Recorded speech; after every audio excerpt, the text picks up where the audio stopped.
Mesdames et messieurs, bonsoir et merci de nous retrouver pour le 13h sur la télévision nationale. Voici le sommaire de ce JT. La directrice générale du Conseil national des chargeurs du Bénin a visité le site de camions lourds de Ilakondi et l'annexe du CNCB dans la même localité.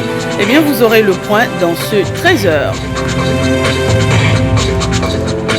Et puis des aliments 100% made in Bénin, désormais disponibles pour tous. C'est à travers une foire agricole qui se déroule au stade général Mathieu Kérékou de Cotonou.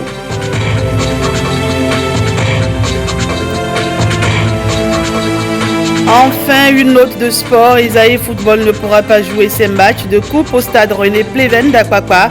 Quelles en sont les raisons? Plus d'explications dans ce 13h.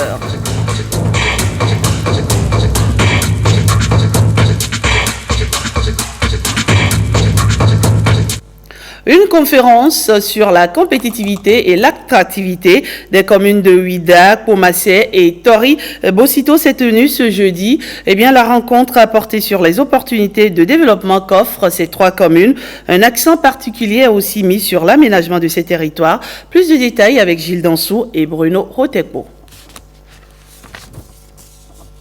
Le schéma national d'aménagement du territoire ou agenda spatial adopté en 2016 par le gouvernement organise le Bénin autour de 6 pôles régionaux de développement structurés par des villes et territoires. Cette conférence sur l'attractivité et la compétitivité du territoire concerne les communes de Ouida, Wamassé et Toribocito au KT. Il est question de mobiliser les forces vives de ces communes sur les enjeux de développement. Il nous revient à présent de penser le développement non plus dans le cadre restreint de nos communes respectives, mais dans une approche de cohérence spatiale et de mutualisation de nos potentialités et de nos ressources. Ce défi est le nôtre, mais il est également celui de l'État et tous les acteurs impliqués dans le développement de notre territoire. L'ANAT, l'Agence nationale de développement du territoire, a défini des axes stratégiques pour la réussite de cette noble ambition. Pour les problématiques de développement, nous devons, au-delà des communes, voir des espaces homogènes qui peuvent nous permettre vraiment de structurer quelque chose de fort et de durable. Le deuxième élément qui traduit les changements majeurs, c'est l'approche. Ce matin, nous nous rencontrons pour, disons, le premier exercice du genre, c'est-à-dire une conférence de territoire. L'idée, c'est de mobiliser les forces vives du territoire autour des enjeux de développement du territoire. Sans cette mobilisation, il est impossible de pouvoir parvenir aux objectifs de développement. Le ministère du cadre de vie et du développement durable encourage cette synergie d'action qui concourt au développement. 3 piliers structurent le programme d'action du gouvernement 2016-2021, à savoir consolider la démocratie et l'état de droit et la bonne gouvernance, engager la transformation structurelle de l'économie et améliorer les conditions de vie des populations. À travers le 3e pilier, le gouvernement ambitionne faire de l'aménagement du territoire un précieux instrument de développement équilibré et durable de l'espace national. C'est dans ce cadre que depuis 2016, 2 importants instruments sont rendus disponibles, à savoir 1. La loi cadre sur l'aménagement du territoire. Cette loi définit les règles et principes en matière d'aménagement du territoire et pose le principe de la contractualisation entre l'État et les collectivités territoriales décentralisées.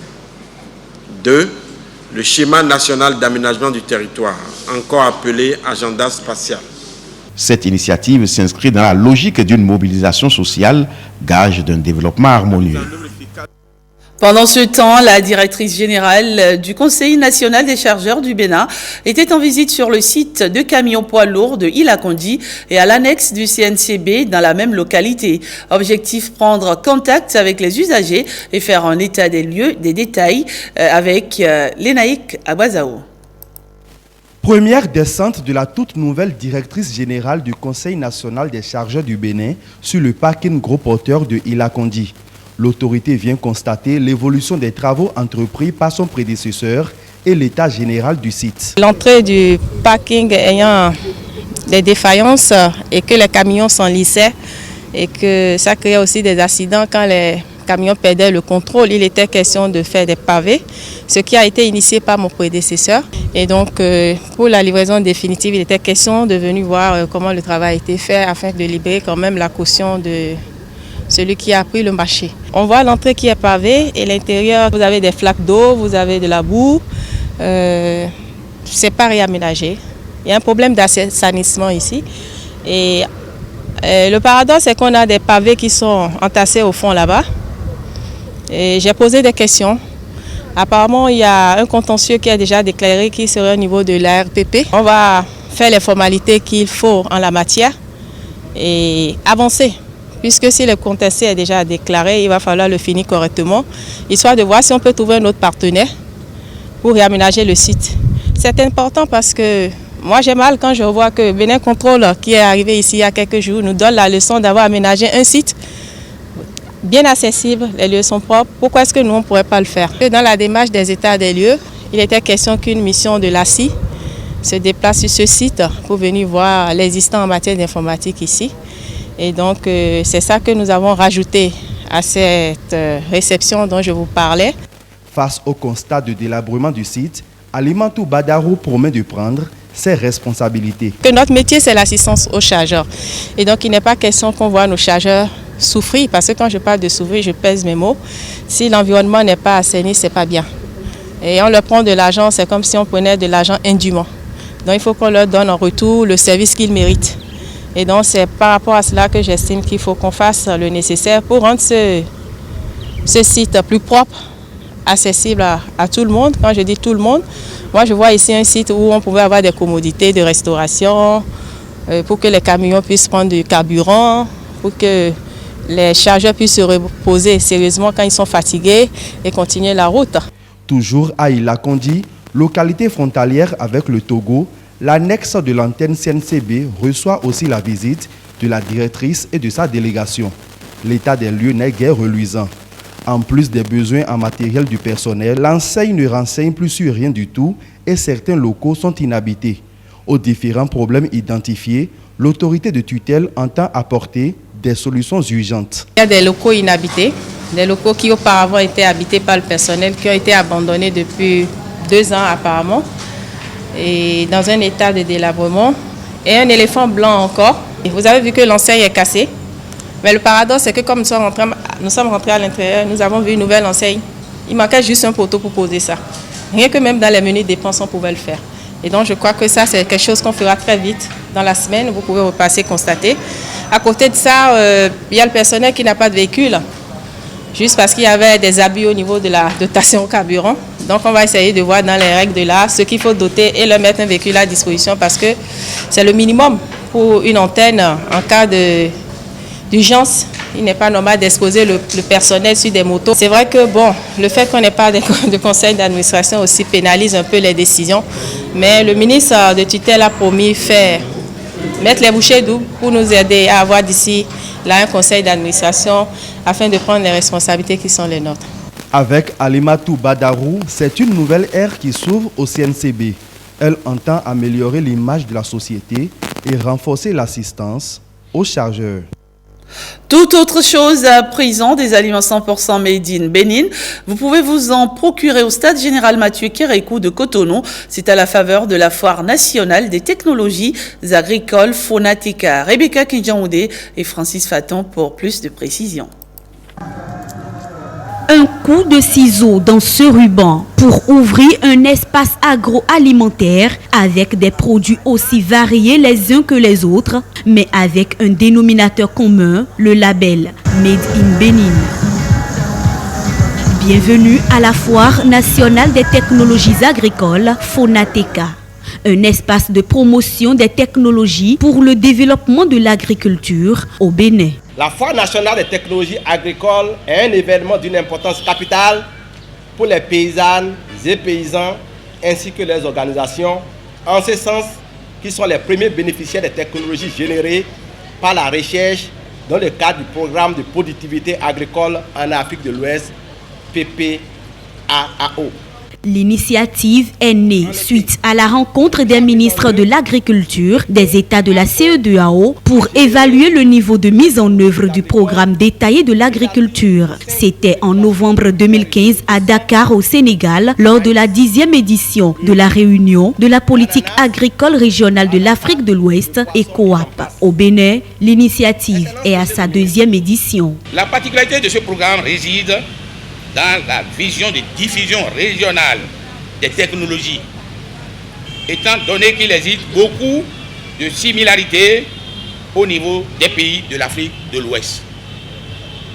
Une idée novatrice, largement réussie comme l'a reconnu la Banque mondiale elle-même, partenaire financier du programme.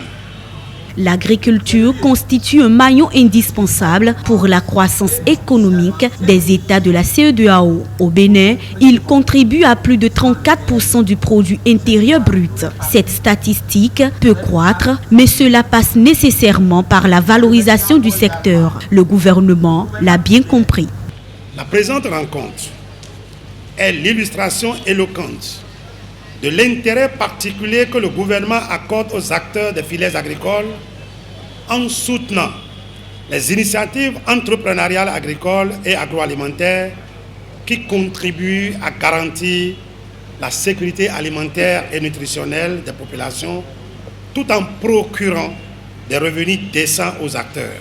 C'est aussi une occasion de révéler une fois encore nos potentialités en produits agricoles, agroalimentaires. Fonateka 2019, plus qu'un rendez-vous de partage entre acteurs du développement agricole, un événement destiné à mettre en exergue les acquis des projets réunis au sein du programme cadre d'appui à la diversification agricole. La foire prend fin le 4 décembre prochain.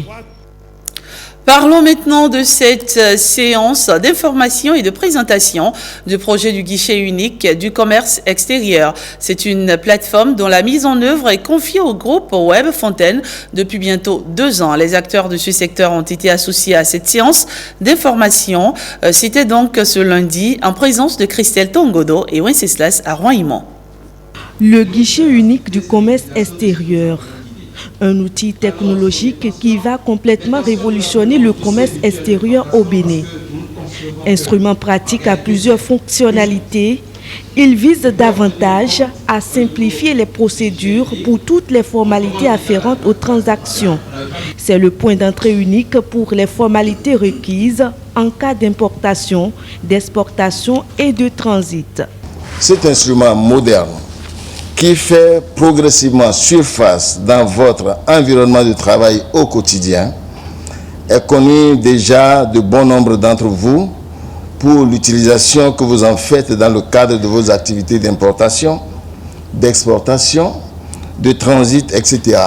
Ainsi que la délivrance en ligne d'un certain nombre de documents réglementaires dont vous avez besoin. Il s'agit là d'une prouesse à mettre à l'actif du gouvernement et de son chef, et la Direction générale des douanes et droits indirects s'en réjouit. Le GUS est un outil technologique innovant qui aura pour avantage, outre le fait d'apporter plus de célérité et de transparence dans les opérations douanières, de dématérialiser et de simplifier les procédures d'une part et de réduire significativement les coûts et délais de transaction tout en respectant les réglementations en vigueur d'autre part.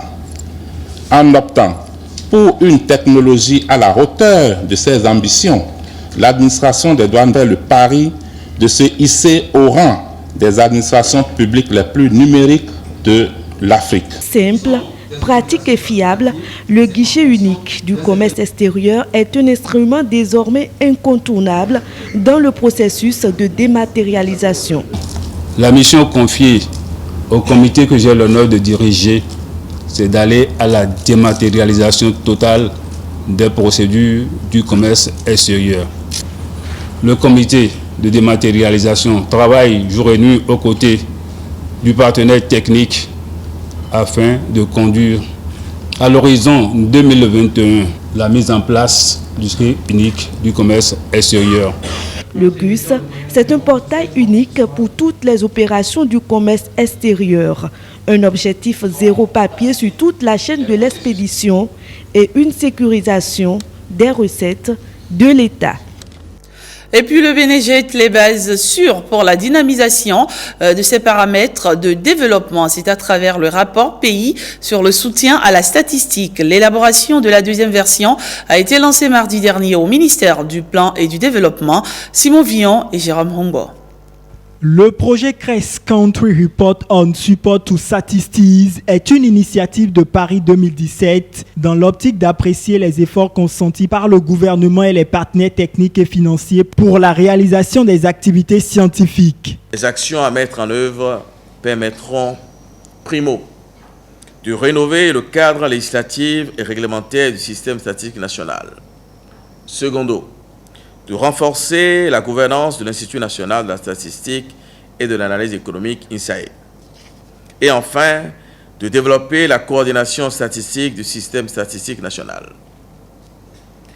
Cette dynamisation du système statistique national ne peut se faire en l'absence d'un financement conséquent à la mise en œuvre effective des réformes. Pour ce faire, il est prévu d'organiser très prochainement dans notre pays une table ronde de mobilisation de financement pour laquelle le ministre d'État en charge du plan de développement s'est personnellement investi en rencontrant de nombreux bailleurs et partenaires techniques et financiers. C'est dire que la question du financement de la statistique reste une préoccupation permanente du gouvernement dirigé par le président Patrice Talon. Pendant 4 jours, une équipe de l'INSAE assistée des consultants nationaux va aborder divers aspects des travaux 2015-2018.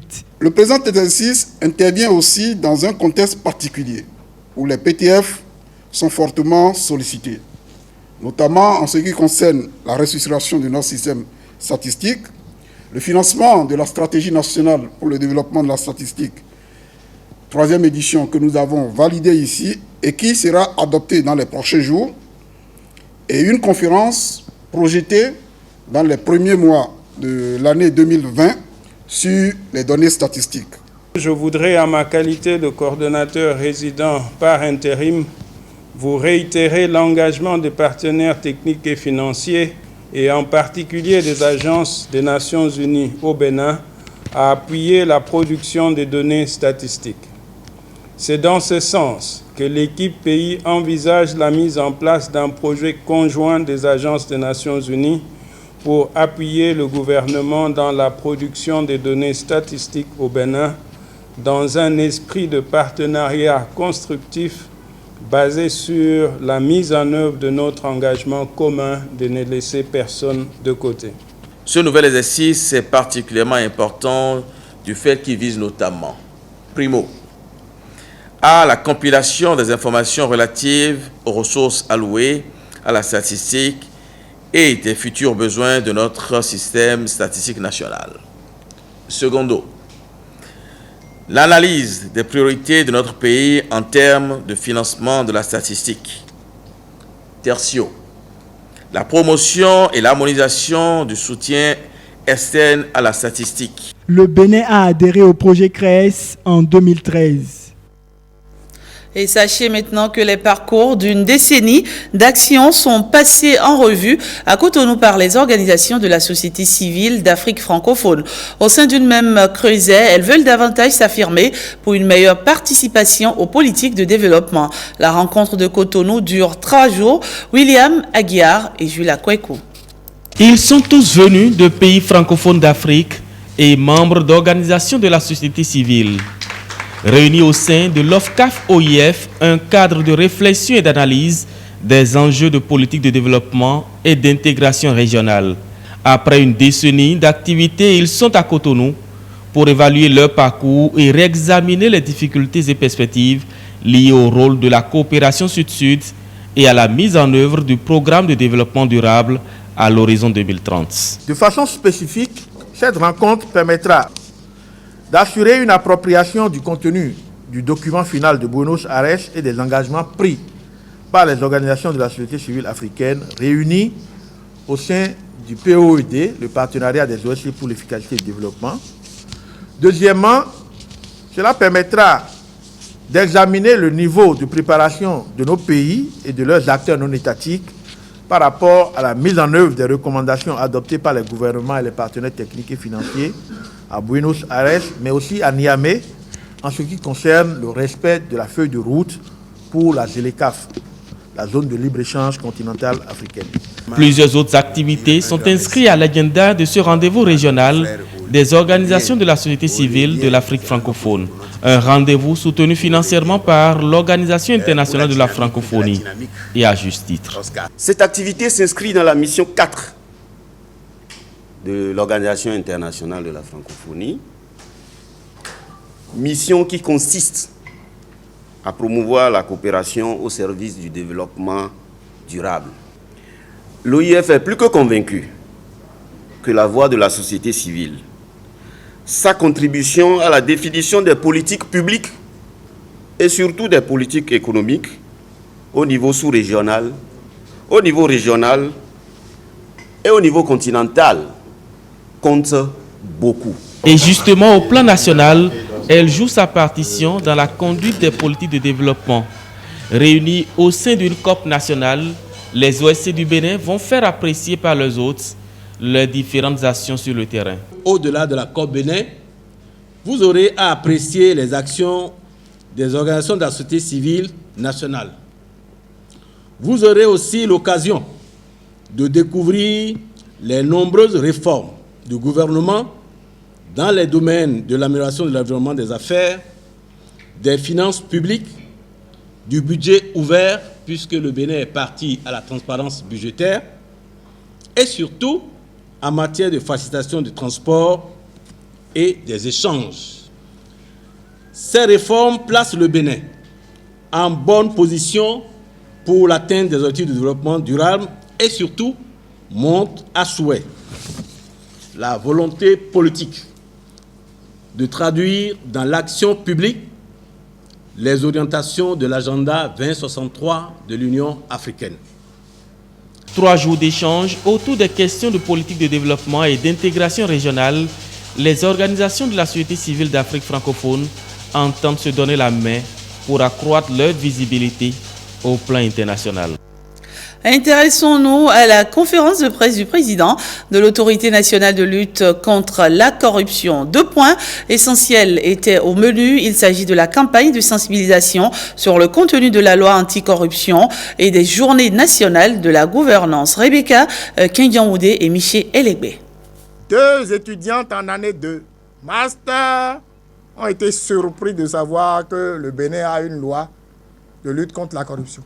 Elle demeure encore inconnue par certains citoyens béninois. La loi 2011-20 du 12 octobre 2011 portant lutte contre la corruption et les infractions connexes en République du Bénin. Comment faire pour que ce dispositif juridique soit ventilé dans l'esprit de chaque Béninois? L'Autorité nationale de lutte contre la corruption a déjà sa solution. Elle lance une campagne de sensibilisation et de communication sur le contenu de cette loi dans les collèges et universités du Bénin.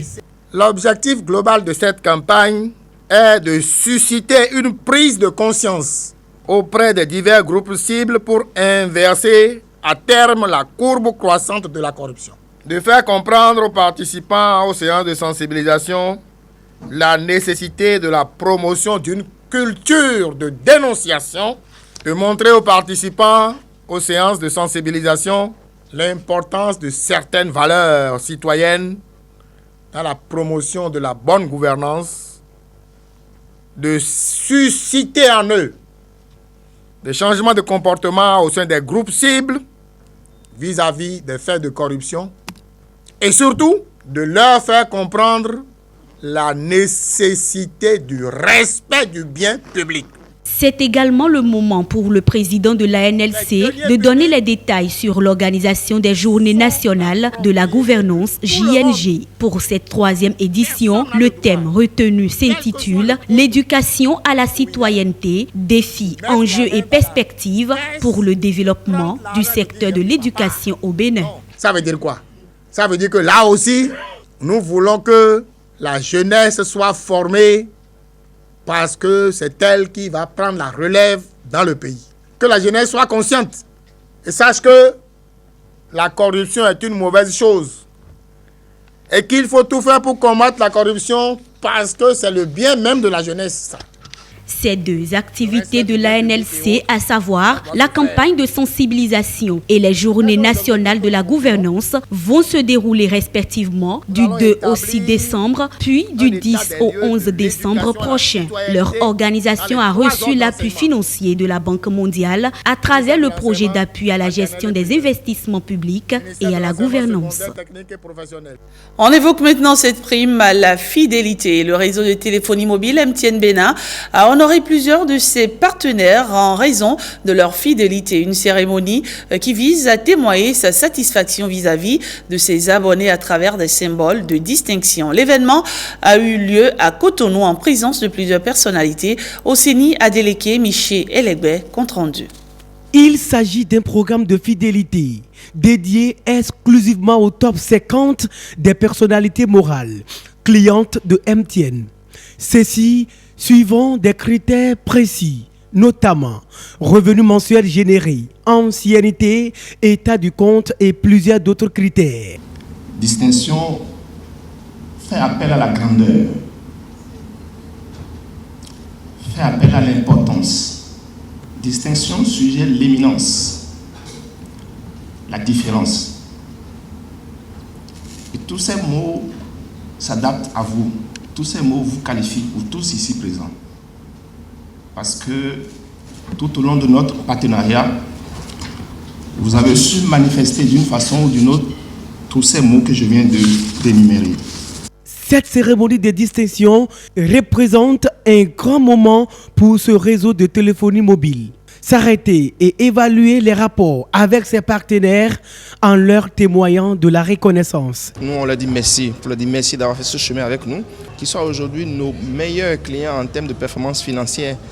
Les bénéficiaires, au nombre desquels l'Office de radiodiffusion et télévision du Bénin accueille la démarche à la hauteur du geste. Nous remercions MTN qui a organisé cette belle soirée pour récompenser des partenaires dont nous, Bénin Contrôle. Je suis heureux parce que ce n'est pas chose facile de faire partie des personnes distinguées.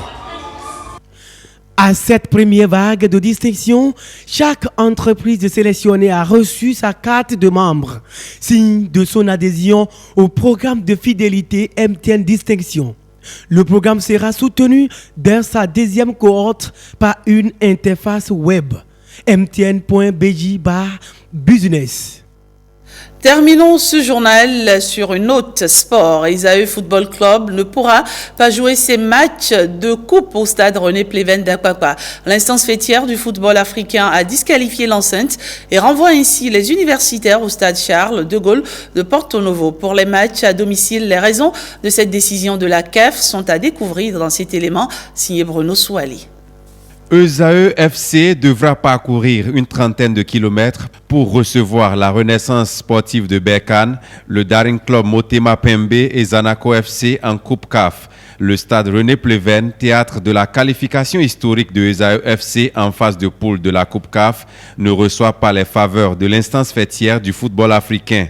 En dessous des exigences de la CAF, le stade René Pleven d'Akwakwa, objet d'inspection des experts de la CAF, ne pourra abriter les matchs de la deuxième compétition la plus prestigieuse en club de la CAF.